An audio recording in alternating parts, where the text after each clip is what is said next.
All right, I want to take you back now to the headquarters of the South African Institute of Chartered Accountants, as I mentioned a moment or two ago, hosting a panel discussion on the country's economic woes. And covering that story for us tonight is eNCA's Vuyo Mvoko. Vuyo, I hope this time round you can hear me. Good evening. Thanks very much, Jeremy. We are indeed coming to you from the Nelson Mandela Foundation here in Houghton. And with me is the convener of this dialogue series, the CEO of the South African Institute of Chartered Accountants, someone who's no stranger to the South African public. He is, of course, the former Auditor General, Dr Terence Nombembe. Dr Nombembe, thanks very much for joining us. A bit of background to this series. What is this all about? Thanks so much, Vuyo.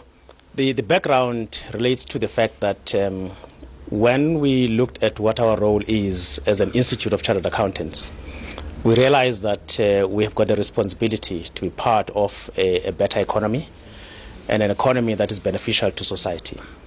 So when the issue of the downgrade became known, we realized that we also need to do something about it. And this is the first of those actions that we are facilitating in order to make sure that we respond to this issue and come up with a concrete solution at the end of the day. That's something that is implementable, something that can be part of contributing towards reversing the economic slump that we may be feeling at the moment. Well, a week ago we saw former presidents, former deputy presidents also saying they are doing something similar. We've seen a whole range of lectures in the name of several South African luminaries all over the country. How is yours going to be different from anything that we've seen so far? This is not competing with the other initiatives that are currently emerging. It's adding to them. What this, though, is doing is to put a practical ability that our members who do hold responsible and decision-making positions in society and business to say how can they come together to be part of the solution rather than wanting to withdraw and be nervous about implementing those practical things that they have in mind in this environment. And who exactly are you targeting? Are you targeting students? Are you targeting young people, urban folk, rural folk? Who exactly? First and foremost, it's got to be people that have got the answers to the situation. I mean, business people, CEOs. Today, for instance, we've got board members, for instance, in the form of Professor Wiseman Kuhlu, who this whole series of discussion is done under his foundation or trust.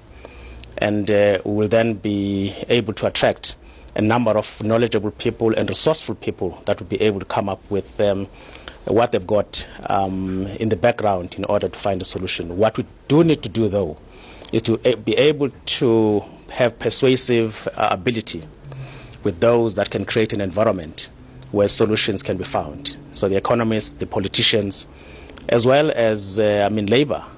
Youth cannot be left behind when it comes to these issues. But the first step will be to deal with those people that can come up with the practical solutions in an environment that government can also embrace. Now, Professor Wiseman Kuhlu will be giving a keynote address whereafter a panel will discuss his input. And we know what his main focus is going to be. The whole theme of this dialogue, or what we call the courageous conversations, is to begin to demonstrate that professionals can be part of a better South Africa. Professionals can be part of a resourceful layer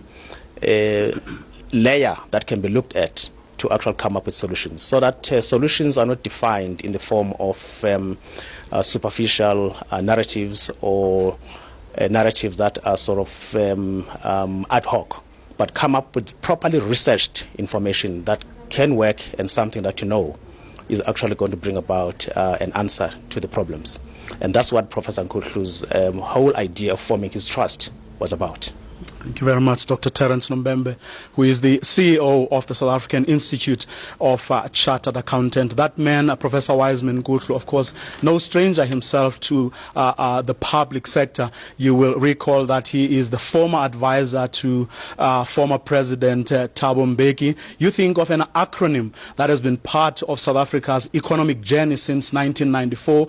Chances are Professor Gutlu will have been part of that. Think of ASGISA, think of GIPSA, think of NEPAT. He has been part of all those processes. So I'm sure he will have a lot to share with the audience here this evening. For now, though, it's back to you, Jeremy, in the studio. All right, Voyam Voko, thank you very much indeed. We'll pick up a little later with you in conversation with SAICA Chief Executive Officer of the South African Institute of Chartered Accountants, Dr. Terence Nombembe. This is Newsnight.